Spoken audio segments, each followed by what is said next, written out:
Israel से Iran की दुश्मनी के बीच भारतीय युद्धपोतों के ईरान पहुंचने से हड़कंप मच चुका है। एक इंडियन वापस आ गया ना वहां से। मेरा नाम फैसल रजा अब्दीनी। इंडिया इसराइल के साथ कल भी खड़ा है, आज भी खड़ा है, इस हमले से पहले भी खड़ा था, इस हमले के बाद भी खड़ा है।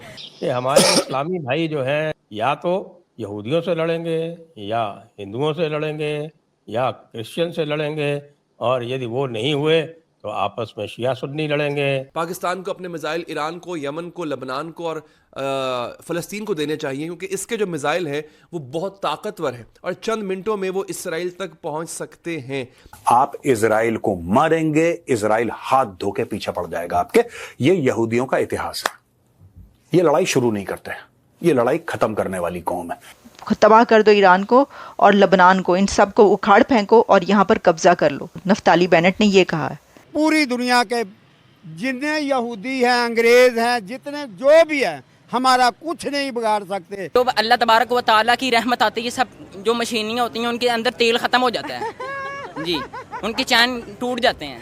वाह, क्या जज्बा ईमानी है कि अल्लाह की मदद आएगी तो मशीनों में से तेल खत्म ये हो देखें, ऐसे ही है। और गोलियां भी जाम हो जाएंगी। मैं कहता हूँ कि गोलियों के वैसे टुकड़े हो जाएंगे, और जो रॉकेट ऊपर से आ रहे हैं वो किधर जाएंगे? अल्लाह ऊपर ही ले जाएगा, उन्हें ऊपर ही ले जाएगा। जब आपसे समझौता नहीं हो पा रहा है, जिसने अपने जिस्म के हिस्से काट के 3 कर दिए, 2 हिस्से उनको दे दिए, 1 हिस्सा अपने पास रखा, जब आपसे समझौता नहीं हो पाया तो इजराइल से क्या होगा? इजराइल तो ऑलरेडी इनके ऊपर चढ़ा हुआ है। अब जब इजराइल ईरान पे हमला करेगा, आप ईरान जाओगे शहीद होने? जी इंशाल्लाह, अगर हुकूमत इजाजत देगी तो इंशाल्लाह मैं तैयार। जब आपको कहते हैं फलस्तीन जाके लड़ो, जब आपको कहते हैं ईरान, फिर आप कहते हो हुकूमत इजाजत देगी। जब आप डंकियां लगा के यूरोप जाते हो, अमेरिका जाते हो, कनाडा जाते हो, तब आपको हुकूमत इजाजत देती है? बताएं, ये कैसा दोगलापन है?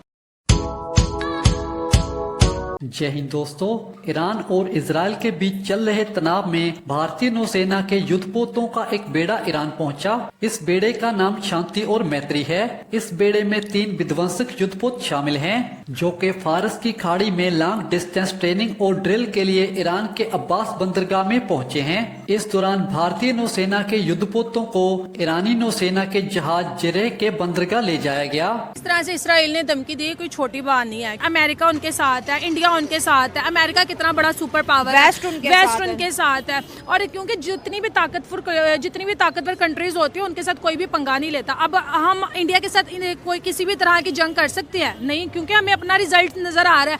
जंग तो हम कर लेंगे लेकिन फिर उसको खत्म इंडिया ही करेगा, हम लोग नहीं कर सकते। अब ईरान ने इसराइल के साथ पंगा लिया है, अब ईरान चाह के भी इसराइल को कुछ नहीं कर सकता, क्योंकि जो उसके पास था वो तो उसने लगा दिया। अब इसराइल चाहेगा ईरान के साथ कुछ भी कर सकता है, क्योंकि वो इसराइल के हाथों के कठपुतली बन गया। अब जिस तरह से वो कह रहे हैं कि हम इसराइल के साथ और कोई नहीं करना चाहते, पीस इन रेस्ट पीस ने, तो अब पीस का क्या फायदा जब इन्होंने पूरी जंग छेड़ दिया वहाँ पे। मतलब ये सीधा जंग ही है ना? ये पूरी जंग है। देखो जो और इस्लामिक वर्ल्ड फेल होगी, मुझे लगता है। इस्लामिक वर्ल्ड का कोई स्टेटमेंट नहीं आया। इस्लामिक वर्ल्ड ने फलस्तीन का साथ नहीं दिया, ठीक है। उसके मामले में कि बस ये कहते रहे कि KFC बंद कर दो, कोक बंद कर दो। भाई कुछ भी हम बंद नहीं कर सकते। एक इंसान बंद करेगा, 2 करेगा, उनका वो चल रहा है, वो उनका चल रहा है। इंटरनेट आप लोग बंद कर सकते हो, कभी भी नहीं कर सकते। तो इसराइल से कैसे आप लोग दुश्मनी ले सकते हो? और जहाँ पर मैं पाकिस्तान की बात कर लूँ, पाकिस्तान बहुत ज़्यादा इंटेलिजेंट है। ये लोग कहते हैं ना कि चुप करके बैठा, वो चुप करके नहीं बैठा। उससे पता है कि हम लोग तो किसी खाते में नहीं है। अगर हम हमास को देख लें, अगर हम ईरान को देख लें, ईरान का तो डिफेंस इतना मजबूत नहीं है, लेकिन पाकिस्तान से फिर भी उसने अपने आप को पावर में एक लाने की कोशिश की कि नहीं हम भी कुछ कर लेंगे।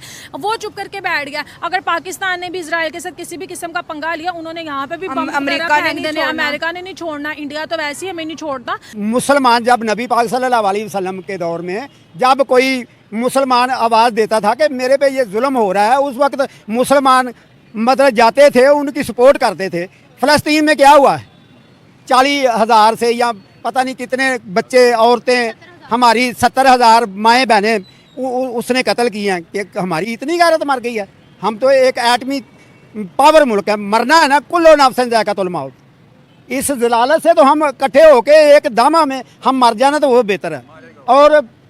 और जब हम इकट्ठे होंगे ना, तो मैं आपको दावे से कहता हूँ, मुसलमान होने के नाते, पूरी दुनिया के जितने यहूदी हैं, अंग्रेज़ हैं, जितने जो भी है, हमारा कुछ नहीं बिगाड़ सकते। जितने जो अल्लाह ताला ने हमें दिया है, या जितनी पावर मुसलमान में किसी कौम में नहीं।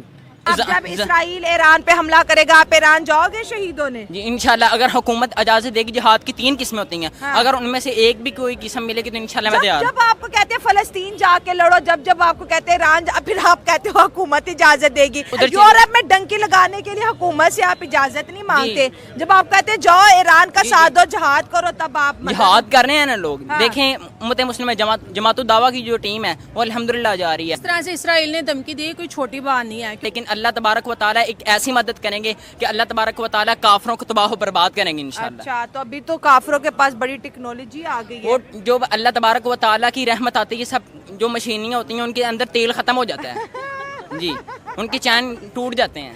वाह, क्या जज्बा ईमानी है कि अल्लाह की मदद आएगी तो मशीनों में से तेल खत्म ये हो देखें ऐसे ही है, और गोलियां भी जाम हो जाएंगी। मैं कहता हूँ कि गोलियों के वैसे टुकड़े हो जाने और जो रॉकेट ऊपर से आ रहे हैं वो किधर जाएंगे? अल्लाह ऊपर ही ले जाएगा, उन्हें ऊपर ही ले जाएगा। मतलब ईरान पे हमला नहीं हो होगा। सकता। और अगर हुआ तो फिर मैं आपको कहाँ ढूंढूंगी मार्केट में? मार्केट के अंदर आप मुझे बेसमेंट के अंदर ढूंढ लें, बरकत मार्केट। तुम पहले से बंकियां होती हैं ना, उसमें चले जाओगे? नहीं जाता, अल्हम्दुलिल्लाह हम मुसलमान हैं, ऐसे छुपने वाले मुसलमान। क्या मैं बेसमेंट में मिलूंगा? ये बेसमेंट है ना, आपने ठिकाना पूछा ना मुझसे, ये ठिकाने के अंदर मैं आपको मिलूंगा।